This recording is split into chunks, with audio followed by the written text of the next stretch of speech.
Pocket থেকে মেটাফেনিলিন ডাইয়ামিনের acid মিশ্রিত দ্রবণ বের করে সেটা ফোঁটা ফোঁটা করে মিথিলেশ সান্যালের ডান হাতের তালুতে ফেলতে লাগলাম।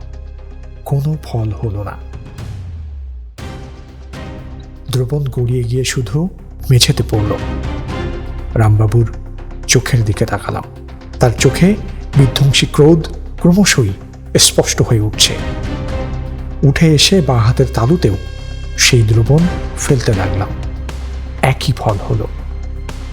রামবাবু পকেট থেকে রুমাল বের করে আলতো করে নলটা ধরে রিভলভারটা তুলে নিলেন। একজন কনস্টেবল সেটা নিয়ে নিচে চলে গেল।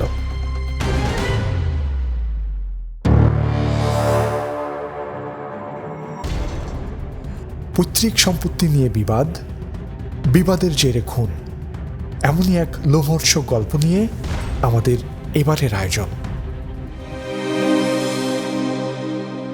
অল্প স্বল্প গল্পকথায় খুব শীঘ্রই শুনতে পাবেন নীলগ্রীব সিংহের লেখা অবলম্বনে রহস্যগল্প বারুদের ধোঁয়া।